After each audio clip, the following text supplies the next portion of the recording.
For 60 years, Emory Hall was part of a triad of handsome colonial revival buildings in Wilberforce, designed by Ohio's foremost early 20th century architect. Frank L. Packard designed over 340 public and private buildings throughout Ohio, the United States, and abroad during his 37 years of practice. His prolific career shows diversity in building type and design, ranging from massive stone Richardsonian Romanesque-style courthouses to Georgian revival hotels and libraries and rambling arts and crafts-inspired estates.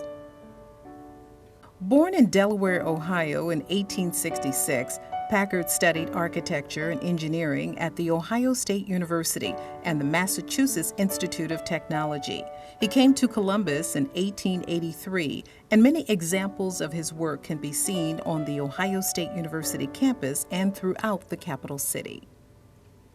Packard's work on the Wilberforce University and combined Normal and Industrial Department campuses emphasized the dignity and privilege of college life, a popular characteristic of early 20th century campuses across the nation. Formal colonial and Georgian revival-style structures facing a broad campus lawn and bordered by paths and drives were deemed suitable at the time for higher education needs and gained considerable favor among college administrators.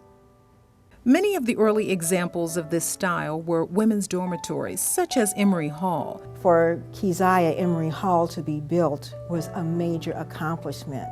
Here you have historical evidence of women who worked really hard to demonstrate that they wanted an education. They were willing to put out the effort to get the education, and now they had a building pretty much in their honor. It housed 80 women, and the women could host teas there. They had a full dining facility, and they could stay up all night and study with their classmates if they wanted. They could talk to other female professors, so it was a wonderful experience. The other two Packard original designs, Mitchell Hall from 1912, also a women's dormitory, and Bundy Hall from 1917, fell victim to the April 1974 tornado that ravaged much of these historic campuses. Of the original colonial grouping, only Emory Hall remains. Construction of Emory Hall was made possible with large donations from Andrew Carnegie, the American industrialist, and Elizabeth J. Emery, a philanthropist living in England, member of a prominent Cincinnati family, and an acquaintance of Professor Hallie Q. Brown.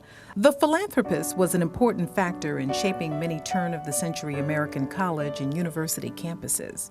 She was central to the fundraising both for the Carnegie Library and for Emery Hall, which was a dormitory for women originally. So she was the one who would be out on the stage in part of her lectures and raise money to build those two buildings.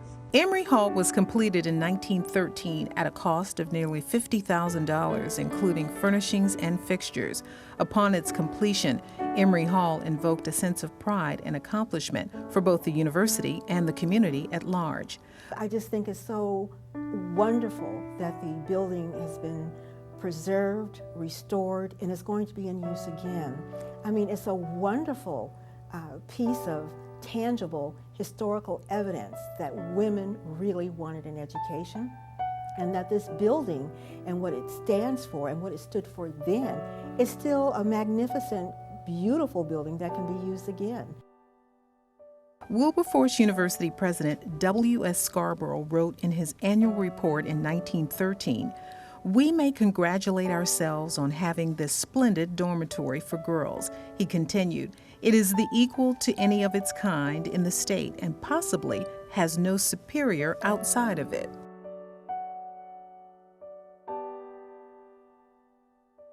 The podcasts are a project of Central State University archivist Sheila Darrow and English professor Amy Hobbs Harris, and funded by the Central State University Office of the President and Office of Sponsored Programs and Research.